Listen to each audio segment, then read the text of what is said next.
yun, katatapos ko lang mag live, mag UFC fit. At least ulit. Wala pa 7 o'clock eh. Ang ganda dito sa ano, sa seaside. Dito ako sa seaside. Fit dito. Natapos ko lang ng ano, CrossFit. Panalo. Mga CrossFit ko is mga 30 minutes. Dito lang ano. Andyan yung mga yate. Lapit na mga yate, oh. Andyan din yung dyan ako nag-grocery. Tsaka andyan yung yate. Lapit na ginawa ko mga 40 minutes walking, tsaka 30 minutes na ano, na CrossFit. More on cardio exercise. Sulit.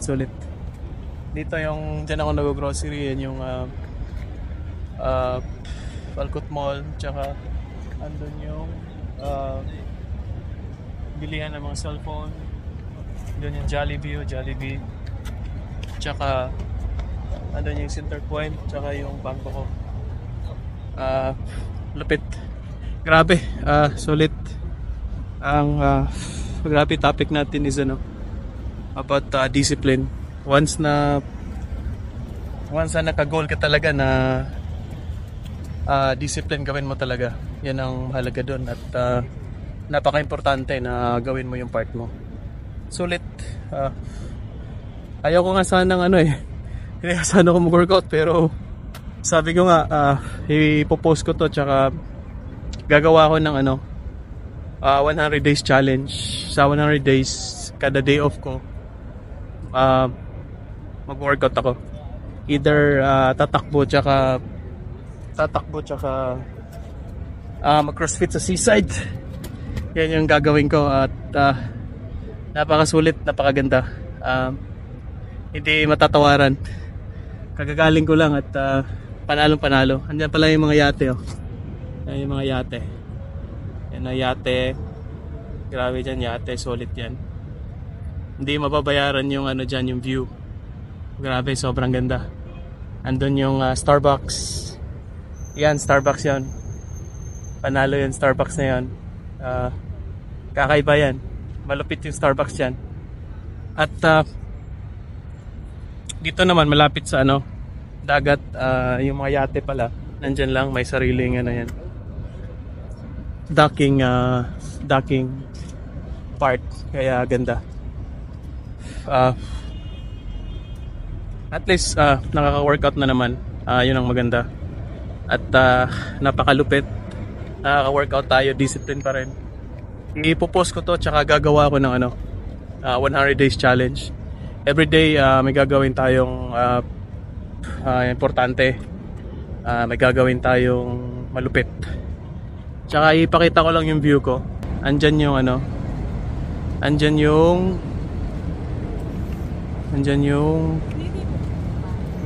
Jollibee, oh. Center Point, andyan. Andun yung Jollibee, ano, Jollibee, McDonald's, magkatapat yan. Tsaka baba niyan, meron palang ano yun, Arabic restaurant. Canary yan eh. Tsaka yung Center Point na yun, tsaka yung bank. Dito naman is dyan, ang ganda ng ilaw. Park to eh, park. Yan, oh. Starbucks. Pupunta din ako minsan dyan pag nabuburyong, more on nagcha-charting lang ako, nagcha-chart.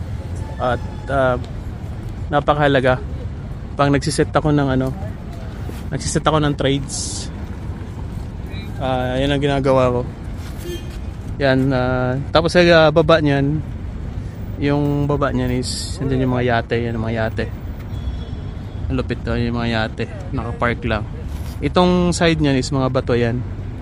Pinag-compile nila yung mga bato na yan. Andyan yan, andyan yung mga yate, naka-park. Kaya pag mag-Starbucks ka, panalong-panalo dyan eh. Sulit na sulit dyan, oh. Yung Starbucks na yan. Ito naman is yung yate. Grabe dyan, oh. Panalo. Grabe, oh. Yan, ano yan, fish market yan. Fish market. Iba yan, ayos yan. Fish market yan eh. At least Yan ang importante, naka-workout tayo, yung disiplina. Yan ang maganda doon. Ito naman is may pusa, kanina pa to eh. Dikit ng dikit sa akin to eh. Alam mo may pusa eh. Kaya nga eh. Yan sulit pa rin Yan yung part na yon is fish market. Itong bandang gitna is mall. Tapos yung likod niyan is yung grocery store. So napakasulit. Kakagali ka lang ng ng CrossFit at sulit. Napakasaya. At least hindi naman grabe pawis ko. Basang-basa ako. At least discipline pa rin. Kahit minsan naboboard ka, nagkakaroon ka ng anxiety, importante is yung discipline pa rin, discipline sa sarili mo at tuloy-tuloy ka lang.